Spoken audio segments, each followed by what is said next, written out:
Can you imagine a country where a 6-year-old is brandishing guns and perpetuating crimes? No, right? But surprisingly, this is becoming commonplace in the US. The country's laws allow its people to carry firearms in public for self-defense, which leads to more people being legally armed.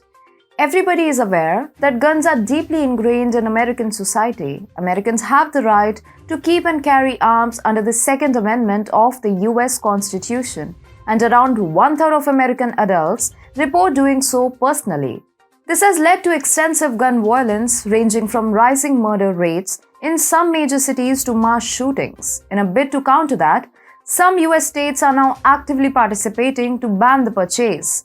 It might be music to Americans' ears, but the devil lies in the detail. Hello and welcome to TFIGlobal, the foreign affairs and geopolitical analysis arm of the TFI Media Group. I'm your host Vedika. Let's begin. Recently, Illinois announced a plan to ban the purchase of some armaments. On Tuesday, the Illinois House passed House Bill 5471, or the Protect Illinois Communities Act, described as one of the strongest assault weapons ban in the country by Democrat leaders in the state.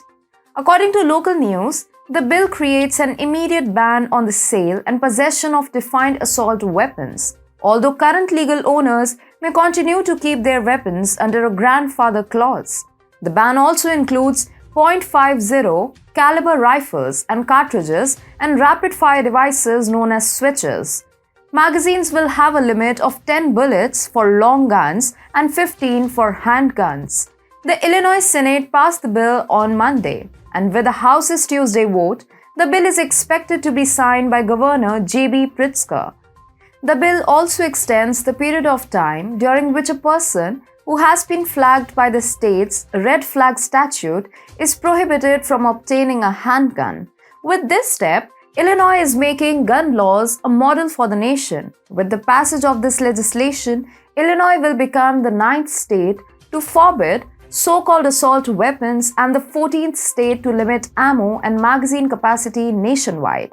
Then where do you think the weapons and ammo being produced at home will be sold? Either illegally at home or in neighboring countries. Gun sales in the US have been brisk in the recent years. From 2010 to 2019, an average of 13 million guns were sold legally in the US each year.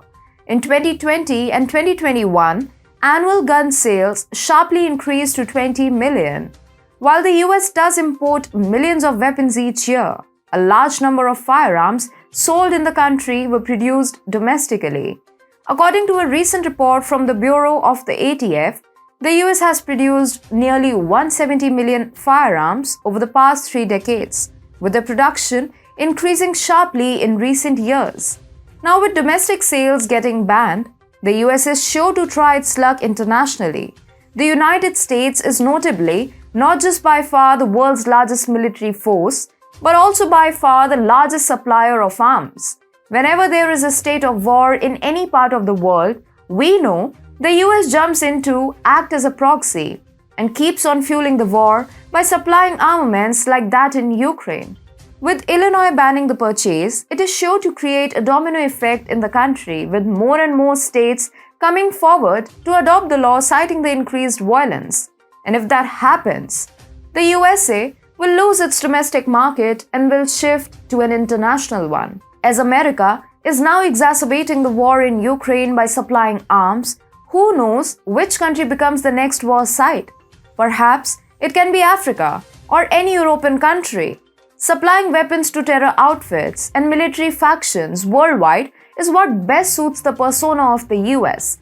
There have been instances when America sold its weapons to Saudis and Emiratis, and they ended up being in the wrong hands. Some ended up in the possession of Al-Qaeda combatants. The rebels, who are supported by Iran, now possess that weaponry as well. This is why the American gun culture has been troubling not just the Americans, but its international partners as well.